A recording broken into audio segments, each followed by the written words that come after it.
Google says it's 4 o'clock, so let's call our meeting to order. Paul, can you take the roll? Sure. Ms. Tompkins. Here. Mr. Miller. Here. Mr. O'Reilly. Here. Mr. Ebro. Here. Ms. Falke. Here. Mr. Peschel. Here. And Mr. Kaplan is here. Thank you very much. Nick, was the meeting appropriately noticed? Yes, notice was sent out to various media outlets, posted here at the utility, the library, and at City Hall, as well as on the city website. Great, thank you. Number 3, the public comment period. At this time, the commission would recognize members of the public wishing to speak or having a desire to speak. Do we have any members of the public here today? Seeing none. Number 4, commissioner and staff comments. Commissioners, anything before we get going? Natasha? I just want to say I went to this best practices in public power governance. It was like a half-day session at the New Orleans conference, and it was good. One of the things that I thought, it's sort of we're hitting a lot of those things that we're supposed to be doing: strategic planning, financial things. One of the things that I noticed that I was like, oh, we could do better at is stakeholder engagement. The board is supposed to be doing stakeholder engagement. So I was like, but it was a really good thing. I would recommend these conferences to anyone on the commission if they have time, because there's always things that you don't even know you don't know. So yeah, it was good. Yeah. Thank you. I'm glad you both made time to go. It was good. I also have my notes that I brought back from the conference if anybody wants to take a look. So, any other commissioner comments? If not, staff comments. So at the conference, the utility received the Sue Kelly Community Service Award. And at the conference, they played a video, so we were lucky enough to get a copy of the video, and then Jessica was able to stitch it together, if you will. So she's actually going to play it here quickly. It's only about a minute or so or less.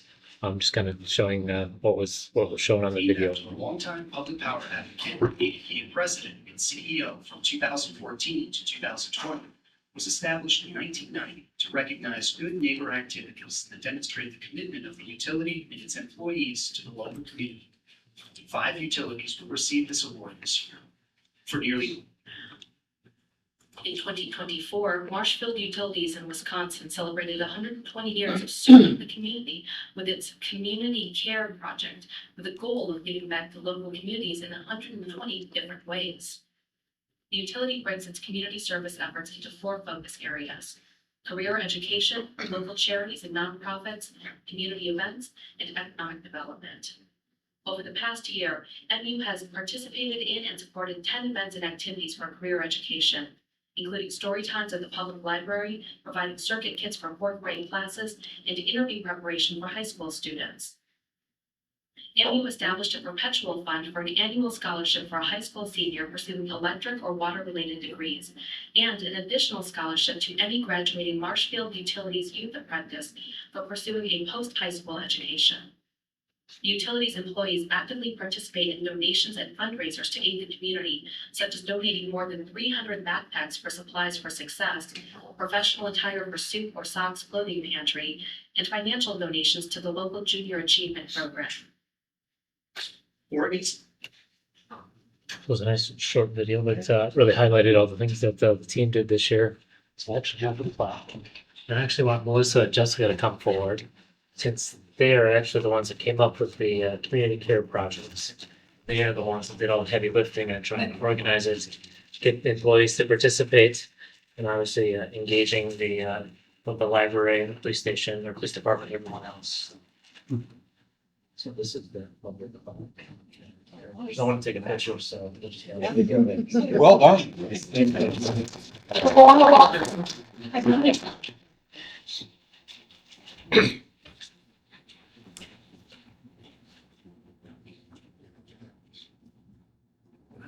that all you had for staff? Yes, it is. Thank you.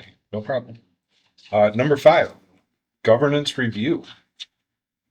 We are starting off with the red line versions of 1030 and 1040 based on last month. Correct. Yep. Pretty minor changes, but there was a typo in the first one, and then the second one need to be updated to reflect the changes that the Common Council made in the packet or in the 14 dash, I think it's 3.6 or 3.9 that creates the utility commission.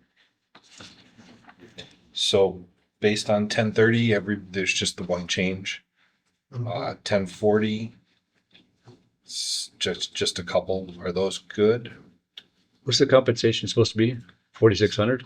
That'd be great. That's what it says. Yeah. The floor is I think line it down. says, yeah. Oh, Nice try. Nice try, Nate. Good try. trying. Darn. So close. Nice try.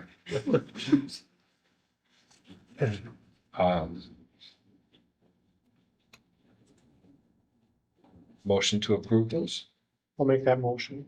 I'll second. Second by Paul. Any other discussion? All in favor? Aye. Aye. Opposed? That motion carries. Number 6. Whoops, we're still on number 5. Now we've got the utility restricted fund. Or is that number 6? That's number 6. That's number 6. Yeah, done. Number 6. You want to introduce this? Sure. So this is obviously continuing the conversation from the last few months on this policy. So what I did was I took the comments from or I should say, I took the version from last month's meeting where it seemed like there was consensus generally from the commission. Those red lines were accepted. And then this version has some red lines that we didn't come to consensus last time, and then some new areas. So I thought I would just go over high level some of the areas, and then we can dive into the meat after that. So on the first page at the bottom is the cash reserve levels, which talks about the number of days. That was an item that was redlined last time. We didn't really get a consensus, or we didn't really talk about it too much, so I just left that alone. Then if you get into the second page, which is the restricted funds, I think Nate brought up the customer deposits and the customer advance for construction, which are both items that are on the balance sheet, and they are regulated by the PSC, so we put them into the fund designated area. That's those two items there, and provided some verbiage and some references to PSC sections that those two are pertain to. Then moving on to it's like the fourth page. We start next page. We start getting into the unrestricted, then the utility designated funds, and then the page after that where we talked the last time about the economic development fund, the appreciation fund, and so forth. Those funds, there were some minor edits based on comments from last time to incorporate the third utility, all three utilities having those separate funds to support their operations. And then on the last page is probably the most substantial change or additions this month, is we got into the allocation process, kind of talked through how that would be done on an annual basis, and then how the funds would be used, to trying to outline that to demonstrate, how we would work through that. So the allocation process would be something that's done in the first part of the year, basically looking at the last year's ending cash increase, if you will, and then coming back to the commission with maybe a recommendation on how those funds could be allocated to the various funds that we've set up. And then the fund use, that's written in a way, so basically during the budget process, as we go through the budget process, we have the normal items that we have from year to year, like labor or certain maintenance activities, or just our baseline capital investment, like with water mains or pole lines. But then when it gets into maybe some special projects, like we did voltage regulators in this year's budget, those are kind of a unique item that would be or that would have some type of indication. We haven't really, Patty and I haven't gotten into it yet, but at some point we'll figure out how to identify that, as it would be coming then from the designated fund or from the new project fund, depending on where it's being sourced. And that's kind of the items there. Obviously, the economic development fund is your discretion. You could make a expense or pay for something out of that at any time. There's no limitation. And ultimately, let's see if there's anything else there. Yeah, I think that's the main items, I guess, with the changes that were added for this month. So I guess I'll just keep going if that's okay. I guess the first question really is do the proposed funds, this fund allocation and the fund use, those areas, are they hitting the consensus of the group, or are there ideas or changes or comments that you might have?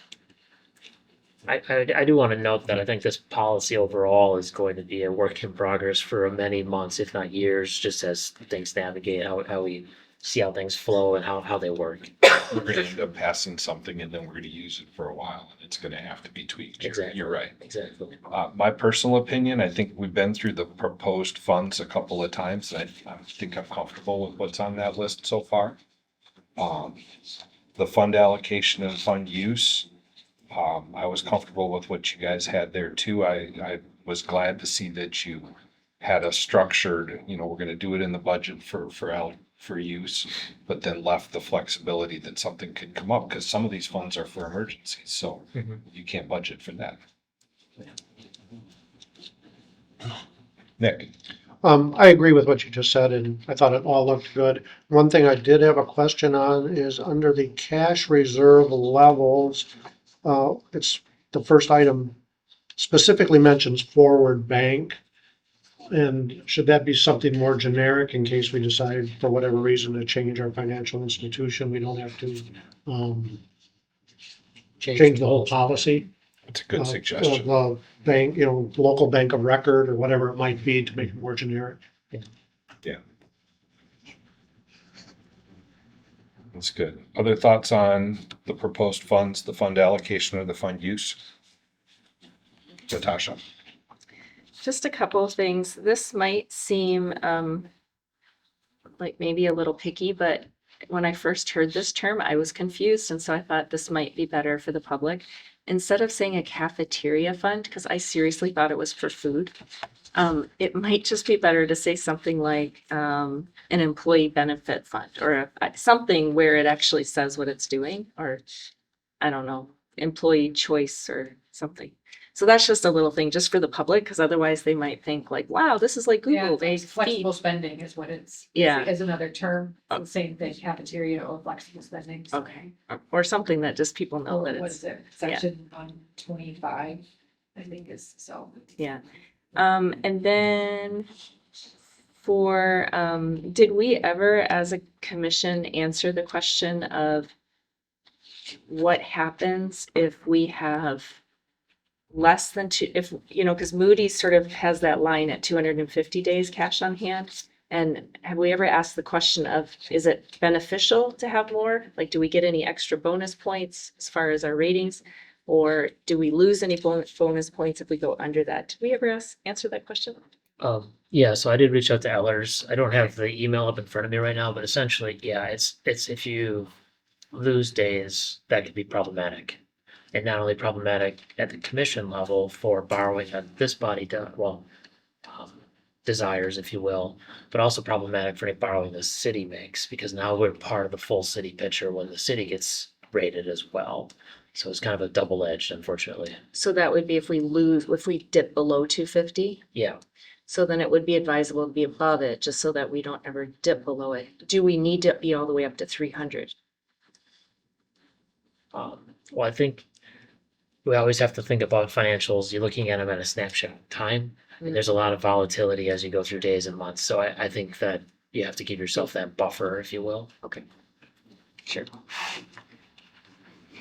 Yes. I think it's laid out pretty well, and it just be interested to see how it plays out over time. But one catch I did have on here was on page 2, as a minimum of 120 days cash reserve. And then the last page on the next policy, tell me if that contradicts it, but it talks about 60-day minimum. Is that contradicting or is it different?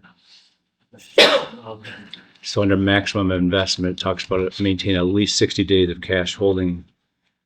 I think the thought process was when those were put together was 60 was when you're looking at how much cash the utility has, we want to have a bare amount of 60 at any time. And then the 120 was the saying of the dollars that we have in excess of that we want to keep 120 of it within those institutions. Okay. But my next item really talks about right, the next discussion point as it relates to this policy. And again, it doesn't necessarily have to be today, but I think we need to talk about those days. Like I think the 300 kind of makes sense ish. The 250 to 300 is Natasha mentioned. I think that makes sense because Moody's, right?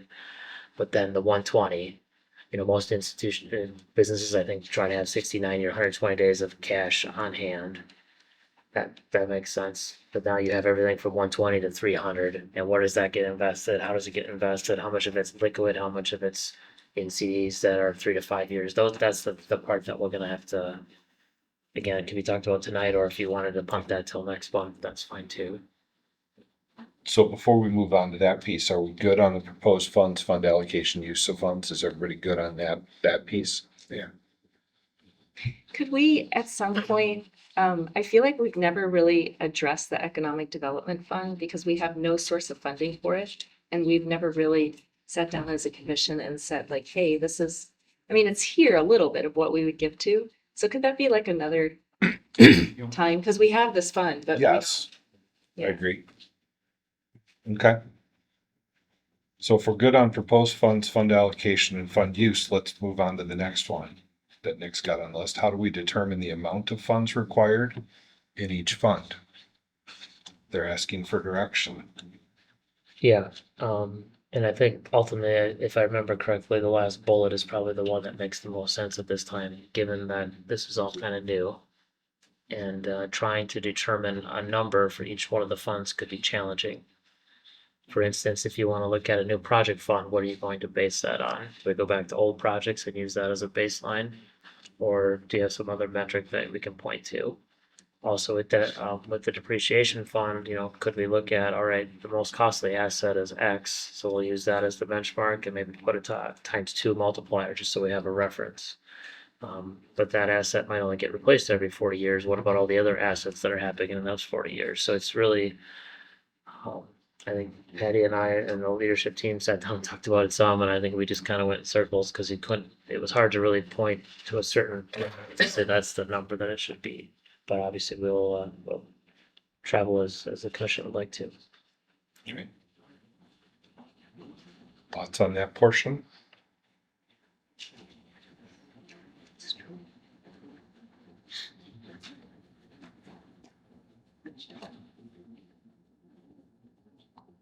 Yeah. I think in terms of the cash on hand, it seems, and I'm just gonna make a generalization, but it seems like, conservatives have like the approach to financials. So if the usual business is between 60 and 120 days, I think 120 days probably makes sense. Based on, just what I've seen with how things have run here. So, I would say 120 days makes sense in talking about the cash on hand. Okay.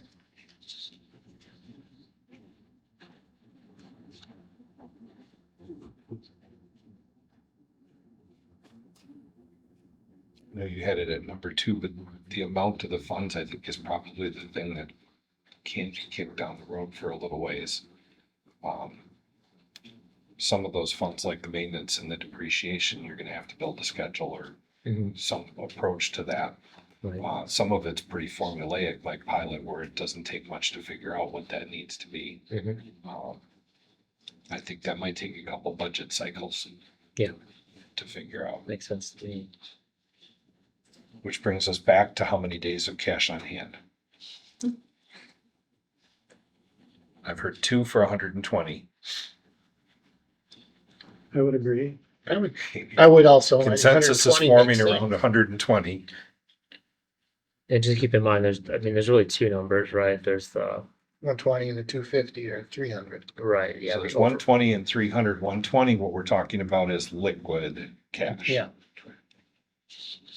What can be invested is the difference between 300 and 120. Mhm. And what our experience has been is that we have the 120 that's been maintained with LGIP, and then we have some portion of everything in excess of that has been invested, but there's a lot of moving parts to it, so I can't say it's not all of it. It's a portion of it. If you look at the cash status, you'll see what that part is. You have a lot of, maturities that occur with some of these holdings. You have them that are callable, so there's a constant churn. The other component that we run into a little bit is that all the CDs are required to be with different institutions. So we only have one CD from each institution. So sometimes that becomes problematic in trying to find new holdings that we don't already have one with a bank, if you will, or an institution.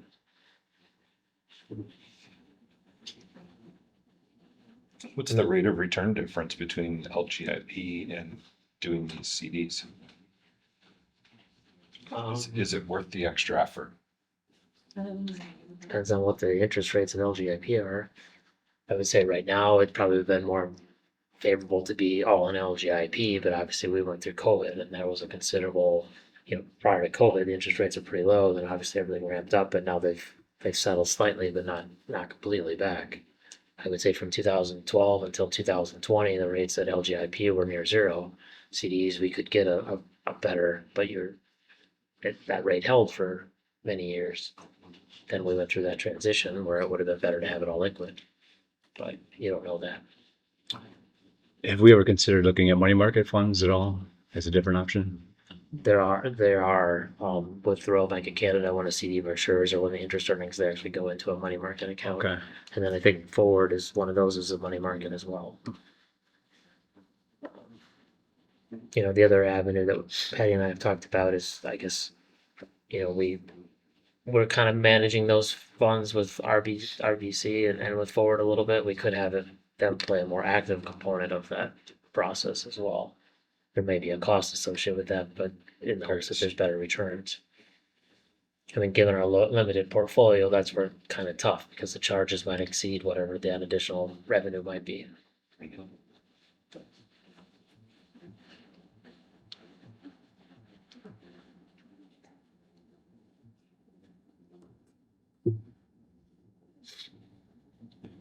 Okay, so how many days cash on hand? 120 liquid, 300 overall.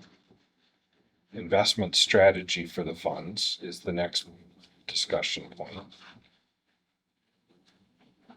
Is a 5-year max investment appropriate is the first question. Anybody feel like 5 is too long or too short for a maximum time horizon?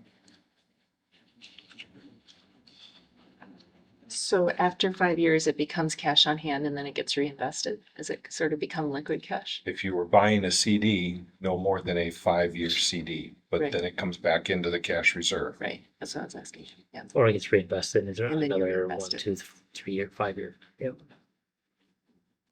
I think, is it 10-year? I think we've seen 10-year investment opportunities. I think, yeah. So there's an opportunity to do that, but Do we have treasury bills and treasury notes as an option for you? It's come up more recently. As an option. Okay. Mhm. Next. I know that from personal finance, I would say 10 years or something like that, or longer than 5 years, but I'm not sure how that translates into a business setting. It depends on how quickly you think we might need money. If it's cash reserve, Right, to me, that's gonna be needed more in the short term than in the long term. So there's a component of some of these funds that we're planning for years. But I don't know that you wanna lock that up. I think you wanna maintain a medium term Yeah. liquidity. I agree. you could stack it. You could. You could get as complicated as you want. Yeah. Yes, you could. I mean, you could say 20% of the 300 days is 10 years or more, and then the next bucket is the 40% is only 5 years or more. And again, it becomes how much do you want to administer and how. Well, and with that added layer, then you've gotta really be paying attention to whether your 5-year rates are better than your 10-year rates, and Yeah, whether it's really worth the extra time. and then you end up having a maturity an investment that matures, and now that's in this bucket, and it causes the whole percentage issue that we've talked about in the last one. Correct. So, yeah. Does it make sense to leave it as an opportunity just because you had a 10-year window? You wouldn't necessarily have to use it. but it opens an opportunity on your end. I mean, if you lock it into a certain percentage, it might make sense. I guess I would ask, when you guys are looking at the draft too, are there oftentimes then you can find that and be like, we should use that, or we could use that in the policy? This changed at all? Like, is there anything you guys are seeing that you guys, do between that 5 and 10 year, like, doesn't actually make sense? So there are opportunities in that term or that length horizon. However, when we go with RBC to do these investments, they know what our policy is, so they only show us the 5 year. Okay. With our involvement with Great Lakes Utilities, we get visibility into different items, so we know that there's opportunities for longer term. Yeah. But I can't say I really compared apples to apples to say, oh, if we would do at this time a 7 year versus a 5 year, it would be X percentage point difference. I think right now the market's all over the place. The 5 year treasury is 4% and 10 years 4.5%. So I mean, it's a little bit better. Yeah. Right now in the current policy, you could have everything fully invested that you could in a 5 year, right? I mean, that's how it's written, right? Yeah. Up to. And I think what it was an inverted curve for a while. So actually the longer term was a lower interest rate than a shorter term was. So it goes. Goes all over, yeah. Yeah. And the economist at the national conference that spoke really well for an hour. Basically, my takeaway from her was, we're going to see these interest rates at this level, plus or minus very little for the next foreseeable future. So we didn't get the sense that we should expect any big change in either direction.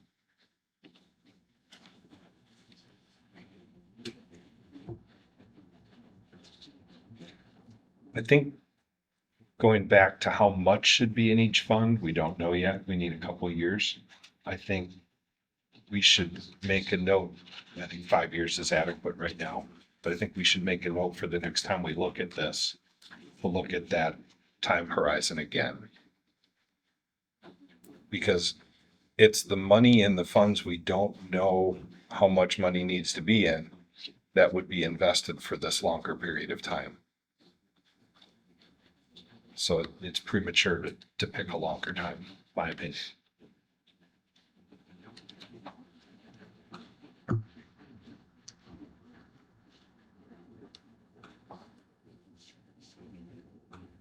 I think I've got enough to go on, I guess, unless there's more conversation. I think the last one is going to be pretty easy. Recommendation on whether you want to deal with it at the restricted, unrestricted utility designated level, or whether you want to deal with it at every single fund level for how we want them to administer the investment.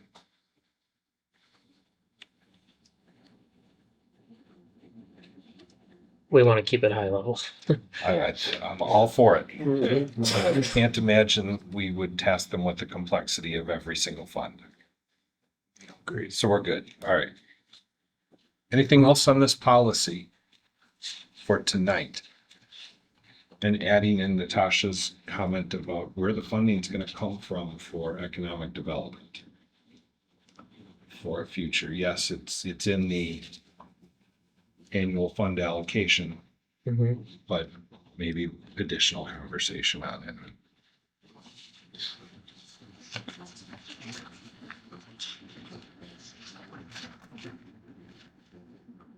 And the investment policy was just for reference. Yes. Mm-hmm. So what I'll do is hopefully for the next meeting, obviously move forward with the discussion tonight, and then probably bring this policy and the investment policy. There may be changes in the investment one based on your comments. I'll have to look at it more in detail.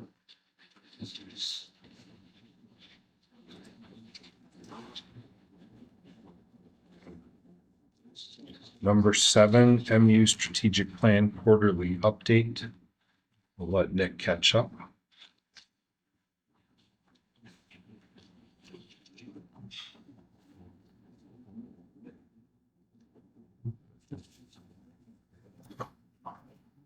So this is the normal quarterly update that we provide. So this is the first one on the new, well, I guess we did an update back in March, but it was very minor. So this is the first maybe substantial update on the quarterly, on the strategic plan that you updated or you approved back in December.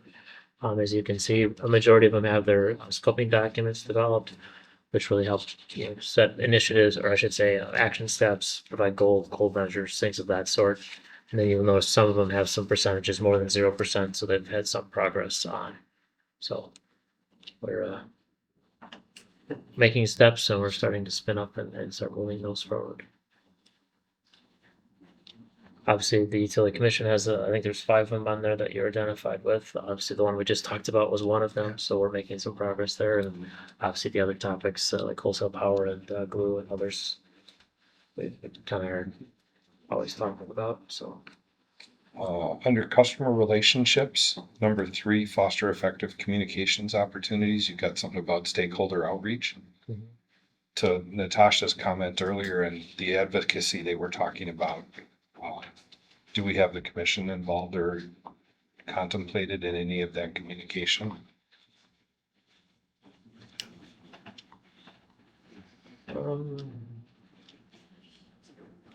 I don't think when we put it together that was necessarily on our radar, but it's not to say it can't be more. Just a thought. Yeah. I think really the second one, I don't know, which one were you pointing at? Was it the providing? The first box under number 3 where it's outreach, promoting, and it was the town hall piece that caught my eye. Okay, yeah, so what, and I'm sorry, it didn't really come through very clearly in this document, but the next one there, the develop the stakeholder engagement plan, that's kind of a main one. And that one, Melissa's leading the charge on that with a group. And that's gonna then feed into a number of other strategic initiatives that are talking about communication, which would be the one that you identified and some others. So I think we can take the note from Natasha as far as the role the commission could have, and we can try to identify something likely to come back as maybe an agenda item for you guys to talk about. Sound good? Other thoughts, questions, comments?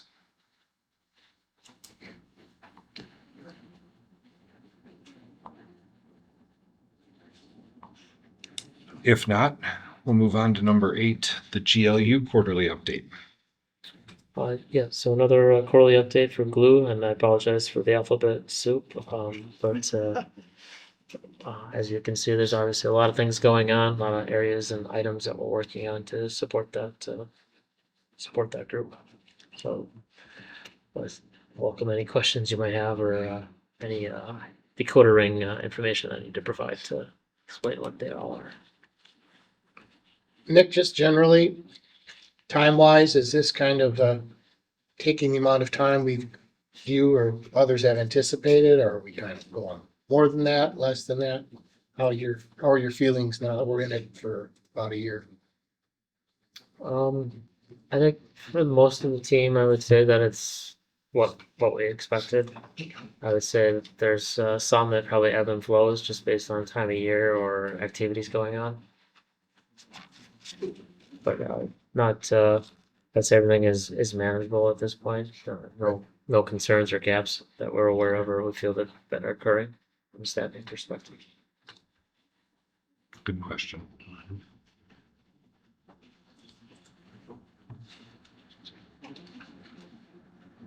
Anything else on the Glue update? If not, we'll move on to number 9, private side lead replacement funding. So this is an update on the progress of the private side lead service replacements. So we are targeting the July 8th Common Council meeting for the various financial documents that need to be secured. If you remember, if we roll back the hands of time back to, I think it was February, if I remember correctly, or maybe even January, the general obligation was kind of the path that the commission had decided. So on the July 8th meeting at the Common Council, there'll be 2 basically items that come forward. One relates to the 100% principal forgiveness, which is I think it's a simple resolution. And the other one is the 75-25, which is where the general obligation goes. And sorry, I was trying to catch up with my notes here. As I mentioned, you approved going down the route of the general obligations for securing that 25%. However, at that time, when you made that motion and did that approval, we didn't really note the exact dollar amounts and what might be in front of us as far as the commission. And I know at that time, commission was on board with basically helping with that program so that everyone would get 100%, but we didn't actually take an action. So tonight, besides providing the update that is going to come on up to the council here shortly, we wanted to bring forward just to get hopefully on the books, if you will, an action by this body to approve the dollars that would be necessary to support the project. And in the packet, what we're forecasting is about $34,000 for the loan itself. There was $5,000 for development of the project manual, which was needed to help develop to get the bidding and to provide, specifications there. And obviously, we all realize that there's bond counsel cost for them to do all their work as well, which was another $7,000. So I guess what we're recommending is that the commission, if it's advisable, to consider approval up to $50,000 from the commission designated fund to help support the private side replacement. The DNR has indicated that there is some flexibility with some of the dollars. So there may be maybe some additional dollars available as we go through the process. So we'll obviously be pushing to them to try to help wherever we can. But I think everything's coming together nicely to make the project successful. And this is just the last piece from this end to make sure we have approved. I would move to approve that at 50,000. Second. Motion and a second. Any further discussion? Natasha? I have two questions sort of related. It's not related to the motion, but it's related to the topic. Can Go ahead. Okay. One is, would this be something that you would want either Mike or myself to say during our commission update that a contractor's been found who's going to do all of the lead service, and we're hoping by it was August? Was it August or September? Well, we're going to talk about the timeline next Okay. in the ordinance, but to be honest, as I've thought about the steps in front of us, so July 8th, I'll be there presenting on the two resolutions, so I'll definitely cover it. You'll be I mean, obviously, I would ask that you guys add whatever you feel appropriate or desired. Okay, that makes sense. You're already gonna be there. It's Yeah. gonna be on the agenda. Okay. And then the second, which is a little bit looking down to the future, but this is just also part of stakeholder engagement. Is there a way that once we've made some of these milestones, whether it's all our private lead is gone that we know of, or all of our lead is gone, could we somehow acknowledge that or celebrate that or do something that seems kind of a big deal? Because it is a big deal. So those are my two comments.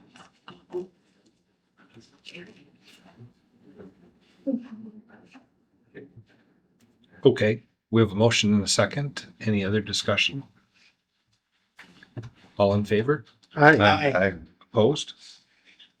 Motion carries.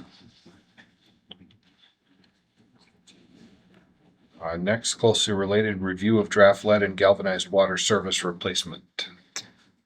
So back in 2022, the commission reviewed and we presented an ordinance to the common council for replacement of private lead water services. At that time, unfortunately, after the first reading, we determined that the funding for the private side was pulled and wasn't available anymore, and therefore we pulled the ordinance from consideration of the common council. It just didn't make sense. Now that we have moved forward, obviously we have the funding in place, we have a contractor in place, and obviously the support of the commission to focus on, focus our resources to get this over the finish line. We believe it's appropriate to reconsider the ordinance.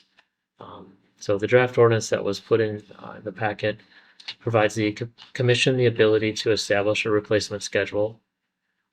Includes a provision for enforcement, which, unfortunately, we're hopeful that we are able to get across the finish line without having to use that, but sometimes that's the nudge that we need in our back pocket. And then obviously supports the known lead services that we know of today, but then also sets the framework up for the future and to ensure any future ones are replaced as expedited as they can be. This source, as I mentioned, the resource is critical to support the removal of the lead services, and ultimately this shows that shows a commitment for replacement of the public side, or sorry, the private side and the public side as well. The ordinance was reviewed by Lori Cusba, who you remember from Boardman, who specializes in the water side.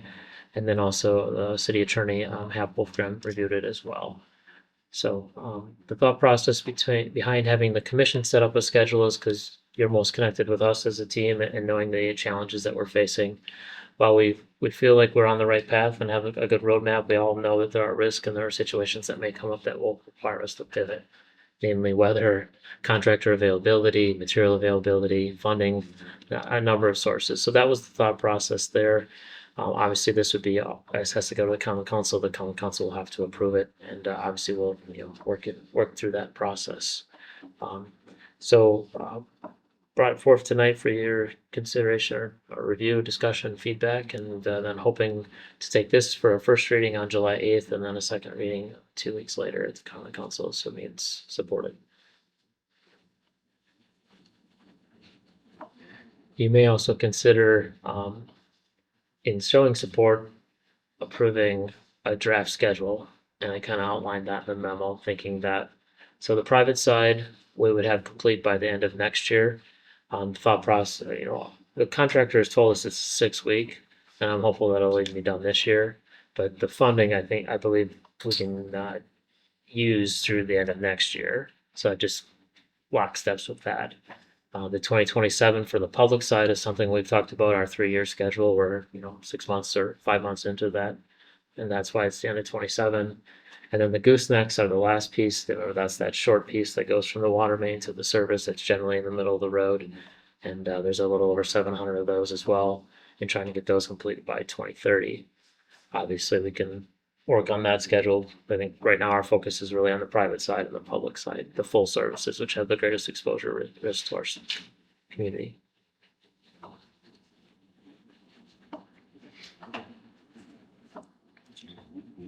So do we need to recommend this go to the council, or what action do we need to take at this point here? I don't have the policy up in front of me, but the policy basically states that anything that, when practical and reasonable, any ordinance or resolution that's going to be considered by the council should come before this body. I don't think.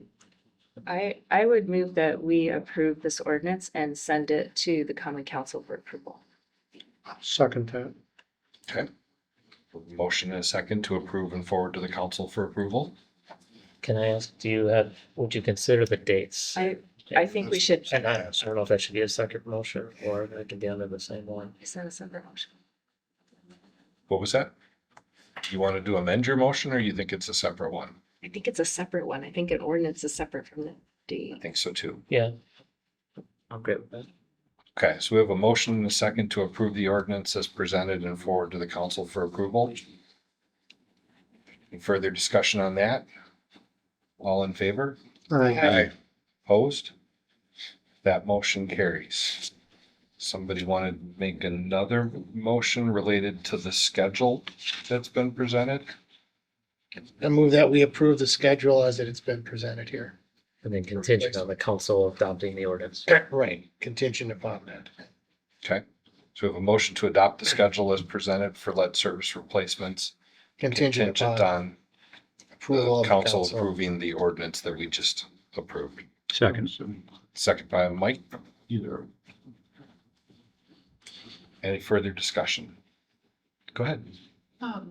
Is there a reason why private side is a year before public side? Like, what's the thought process with having that space? Is it because of the timeline with the contractor? Or, I don't know, I just think like some of the customers might feel like that's unfair. We're giving ourselves an extra year. Yeah, so we have 93 non-private side. We have about 600 public side at the start of the year. I think of the last report this morning, I think 57 of the public side have been changed this year, so we're moving forward with that. But yeah, a couple things. One is the funding. The private side, we have 2 years to use those funds. The public side, a few meetings ago, we had talked about having 600, how fast could we replace them? And 200 is a manageable number for us internally with our own staff, without getting into overtime, having to bring in contractors. So that's kind of the reason why we set up the schedule that way. Not, no other reason than that, really. Those factors. Good question. We have a motion and a second to adopt the schedule. Any other questions or discussion? All in favor? Aye. Opposed? That motion carries.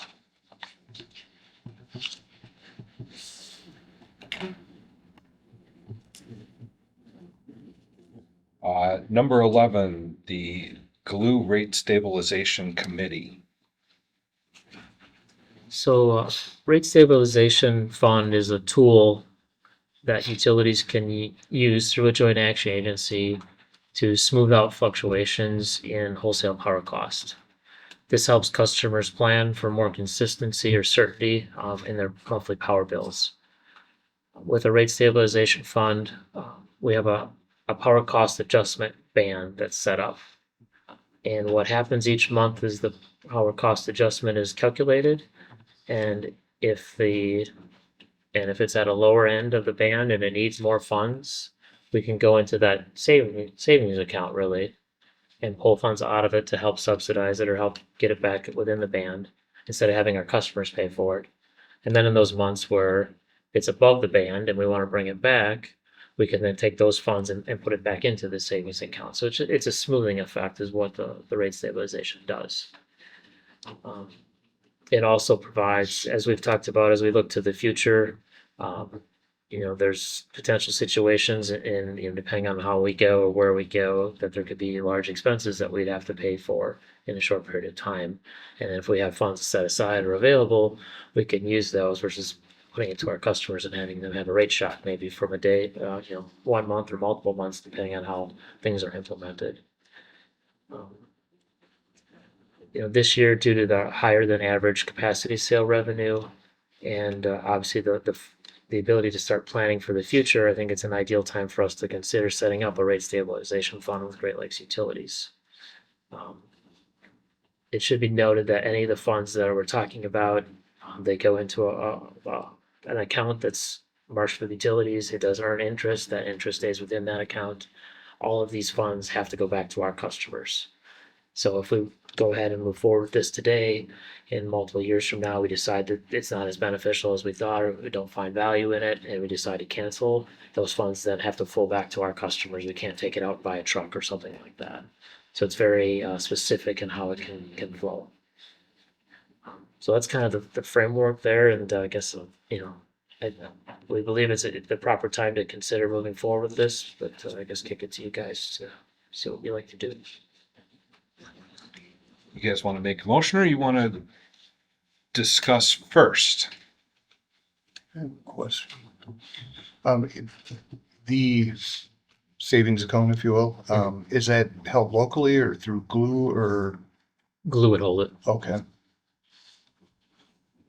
And Glue has a bank and a investment arm as well, so it uses all the same, very similar to how we're structured, just different in different institutions. So, okay. Their investment policy would be similar to ours in how the money would be invested? Or is it just literally sitting in a bank? No, there is an investment policy and there's some criteria based on how much can be invested. A member can't take all their holdings and invest it because obviously every month they're having to maybe pull from it and take from it. So there's some restrictions on that side of it. And then on the back side, the investments, same thing. There are limitations on making sure that it's quality investments. It's all the same concerns about timing and liquidity that we were just talking Yeah, about. a lot of the same, yes. Okay. See how they handle it. Yeah. Paul? Nick, who determines the amount of smoothing? In other words, if we have $1 million in the fund and rates go one way or the other and we want to smooth to say 400,000, do we determine that? Does Glue determine that? Who and how do we determine that? Yes and yes. Yes, Glue does, and by saying Glue does it, Marshfield Utilities does it on behalf of the Glue members. So Patty and her team We go through annually, we project power supply costs, and then we determine a band. They tell us, all right, we want to increase the amount we have in our fund, we want to decrease, we want to maintain. We try to forecast that and then set the band accordingly so that it does manage that. And then the member has the opportunity to monitor that, see how much money they have in that account and if it's changing. And then if they have desires to make a change, they can reach back out and we can go through that process. Would this fund have an annual source of revenue, or is it just gonna be this one-time selling off of the energy? I think at least initially, the way we're envisioning it is that it's just the one time, and then we would set it so that the band is set up at either zero or always a credit to our customers, because that's what it's been for nearly 2 years now. Because when we said, I don't want to get too far into the weeds here, but when we went for our last rate case, there's a baseline, a U factor that's developed.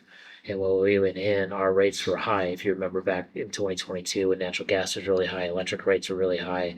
So that caused our U factor to be high, which has actually been a good thing, because now every month we're able to show a customer a credit versus it being a charge like it's been. Normally what will happen is power supply costs will continue to go up over time, and then customers will see a small charge, bigger charge, bigger charge, bigger charge, but it's actually worked in the reverse for us. So initially here, I would say that we'll set up the band up like that. The funding sources that the capacity revenue, and then as we look to the future, we'll have to next year maybe there's another opportunity with the capacity again that we can consider, and then we'll have to look at that band and see what we want to do with it. And eventually, what will occur is the revenue source will be the power cost on a monthly basis. Those months where we're in excess that we're putting into the fund, and those months where we're short, we're taking from the fund. Sense.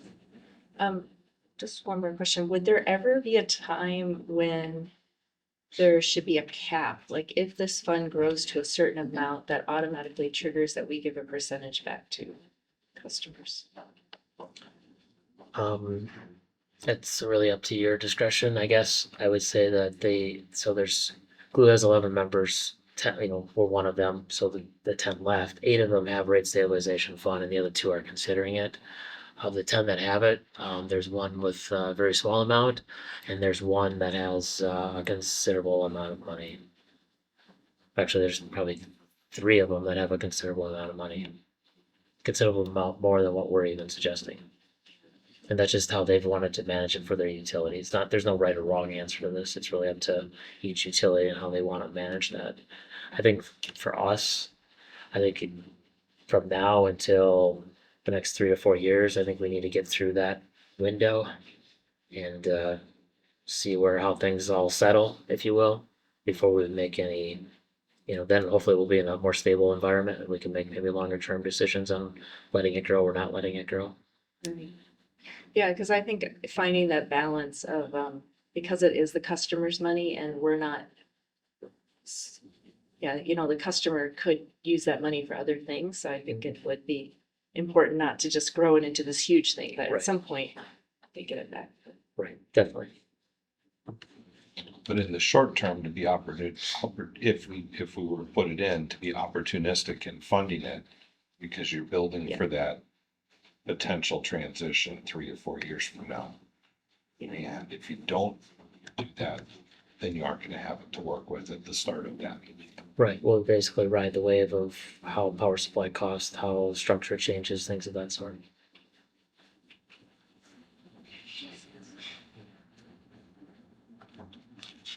Other questions, comments, discussion? Anybody want to make a motion about anything?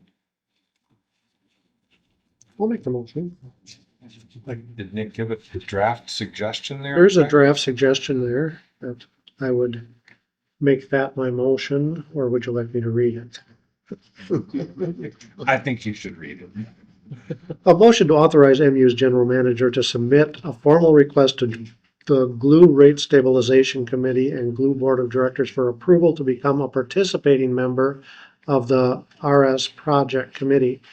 Additionally, the general manager and appropriate MU personnel are authorized to establish a rate stabilization sub-account with Glue using monies available to it from sales of excess capacity into the MISO markets or other such sources as may be deemed appropriate, and to use the sub-account for its intended purpose. That's a motion. Is there a second? That second. Second by Paul. Other discussion? That came from legal, so. Sounds like it's. I'm Yeah, it does surprised. All right, we have a motion and a second. No other discussion. All in favor? Aye. Aye. Opposed? Motion carries.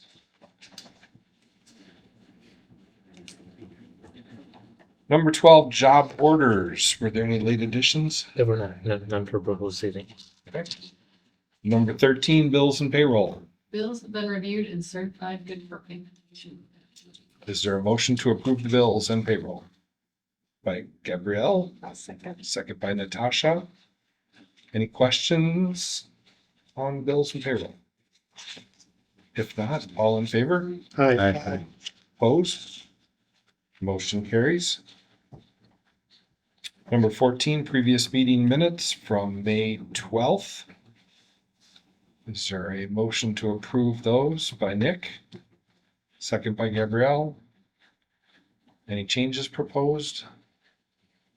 If not, all in favor? Aye. Opposed? Motion carries. 15, financial reports. Included this month are the May cash reports and the April financial statements. Who has questions, comments, or concerns about those? Nate? My minutes aren't loading up here, but on the balance sheet, I remember seeing 847,000 to the city for the dividend payment to them. And then last year it was 400 some thousand, I believe, or about 400,000.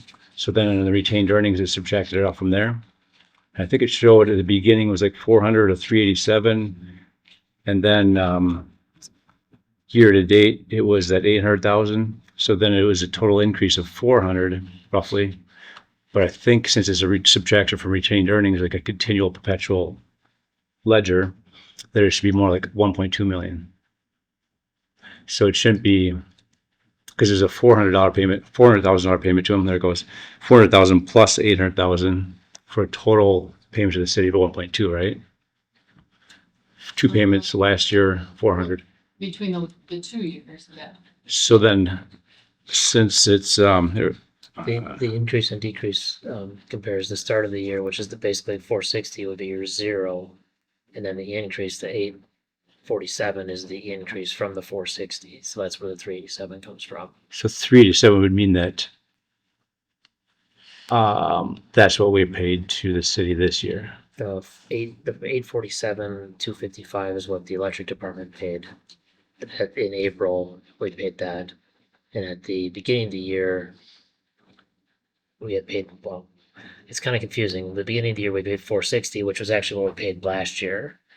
So the increase is showing what we started at the beginning of the year, the 460, and we increased it to the eights. Yeah, from an expense standpoint, though, since it's a ledger.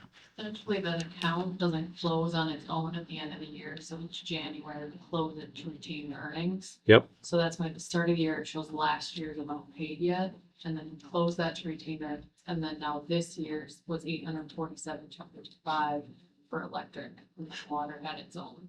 So if the beginning balance is at 460 plus an 850, would you add them together, not subtract it? Yeah, you don't net, well, you have to take it, we already took the 460 out of retained earnings after the start of the year. Yep. And then now the 847 will get closed to retained earnings next January. So it's reducing it right now, but we haven't closed the account. Okay. So what's the year to date number is the 860, 847. Yeah. 47. It just seems like then we've made an additional payment of 387, right? Well, I think you're thinking of the should be additive, right? Like how much have we did the 460 last year plus now we did the 847. Just because it's a subtraction from a retained earnings, because the retained earnings continue to add on. So 460 that's shown as the beginning balance that you're seeing. Yep. Plus got an 850. removed between the beginning of the year and when the That would 847 was make sense. paid.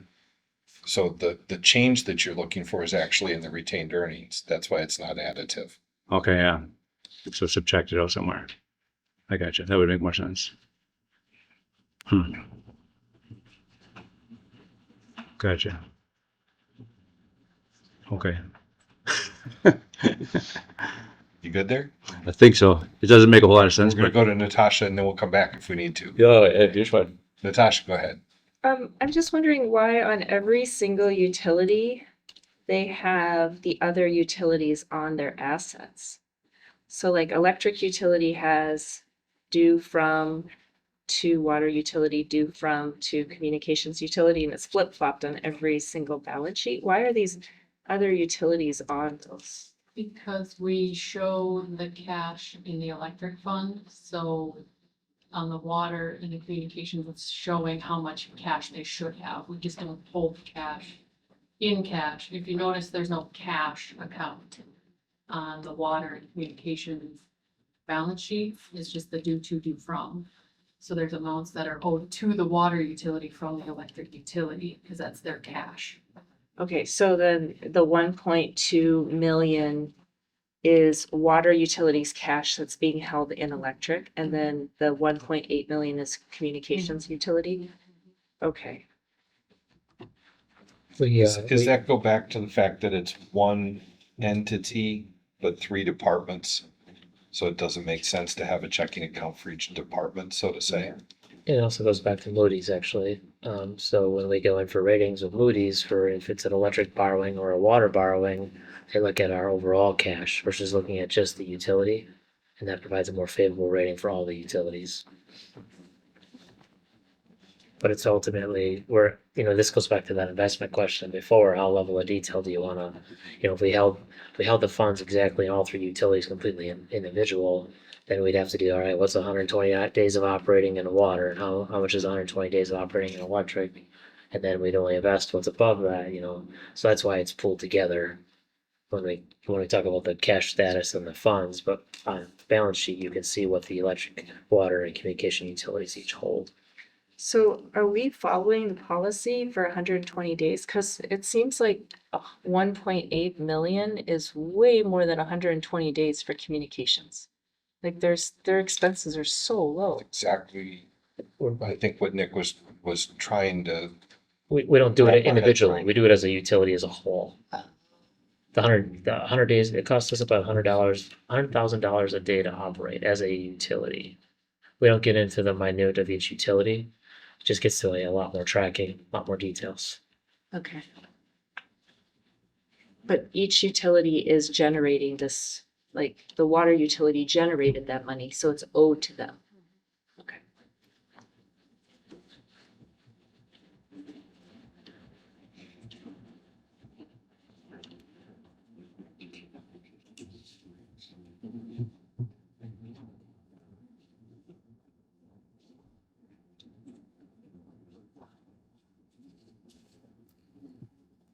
Nate, you got another one? I think I'm good. Thank you. Anybody else have questions? Okay, that was for information only. So next would be number 16, approval to go into closed session per Wisconsin State Statute 19.851E, deliberating or negotiating the purchase of public properties, the investing of public funds, or conducting other specified public business whenever competitive or bargaining reasons require a closed session for the purpose of discussing wholesale purchase power supply generation. Is there a motion to go into closed session by Gabrielle? Second by Paul. All in favor? Aye. Hey. Opposed? Motion carries. We'll break for a minute.